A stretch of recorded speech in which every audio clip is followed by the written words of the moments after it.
Hello my dear friends, నమస్తే. Welcome back to our channel ACS Adda. ఈరోజు మన video మనకి ఏపీడిఎస్సికి సంబంధించి సైన్స్ ఇంపార్టెంట్ బిట్స్ అంటే పేపర్ 1 వాళ్ళకి చాలా యూస్ఫుల్ అవుతుంది.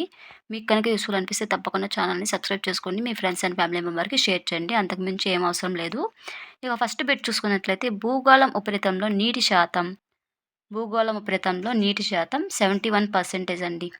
నెక్స్ట్, సముద్రపు నీరు ఈ విధంగా ఉంటుంది, ఉప్పగా ఉంటుంది. ఇది ఆల్రెడీ తెలిసింది, చాలా ఈజీ బిట్. నీటి ఆవిరితో కూడిన సూక్ష్మ బిందువులతో ఏర్పడేది మేఘం. నీటి ఆవిరితో కూడిన సూక్ష్మ బిందువులతో ఏర్పడేది మేఘం. వాలు ప్రదేశాలలోని వర్షపు నీటిని ఆపి భూమిలోకి ఇంకింపజేయుటను ఈ విధంగా పిలుస్తారు. కాంటూర్ కందకాలు అని పిలుస్తారు. ఓకే. నీటిలోని వ్యాధి జనకాలను చంపడానికి ఉపయోగించినది క్లోరిన్. క్లోరిన్ని మనకి నీటిలో ఉండే వ్యాధి జనకాలను చంపడానికి ఉపయోగిస్తారండి, చాలా ఇంపార్టెంట్. భూమిపై గ్లేసియర్స్ ధ్రువ ప్రాంతపు మంచు రూపంలో ఉన్న నీటి శాతం 2%. భూమిపై గ్లేసియర్స్ ధ్రువ ప్రాంతపు మంచు రూపంలో ఉన్న నీటి శాతం 2%.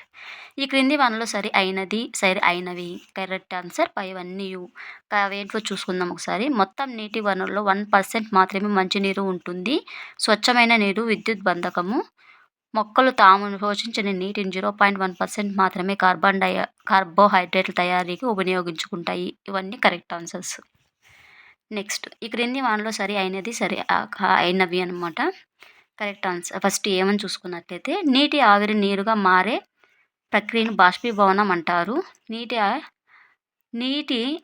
నీటి ఆవిరిగా మారే ప్రక్రియను సాంద్రీకరణ అంటారు. ఒక ద్రావంలో గల పంచదార శాతాన్ని శాకారి మీటర్ అనే పరికరం ఉపయోగిస్తే కొలుస్తాము. కరెక్ట్ ఆన్సర్ వచ్చేసి సి మాత్రమే correct. A and be wrong అండి. సి అంటే ఏదో చూసుకుందాం ఫస్ట్. ఒక ద్రావణంలో గల పంచదార శాతాన్ని శాకారి మీటర్ అనే పరికరంతో ఉపయోగించి కొలుస్తామన్నమాట. నెక్స్ట్, ఈ క్రింది వానలో అయినవి ఏది?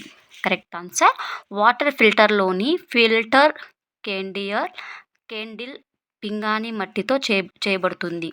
వాటర్ ఫిల్టర్లోని ఫిల్టర్ కేండిల్ పింగాణి మట్టితో చేయబడుతుంది. Correct answer.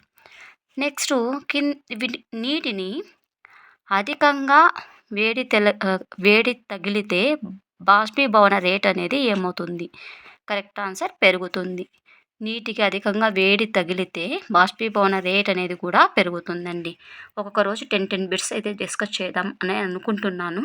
మీకు కనుక ఇంకా ఎక్స్ట్రా బిట్స్ కావాలంటే కమెంట్ చేయండి, ఖచ్చితంగా అప్లోడ్ చేయడం అయితే జరుగుతుంది. Thank you so much for watching. Next 11th bit hours మనం కంటిన్యూ చేయడం జరుగుతుంది. Subscribe our channel.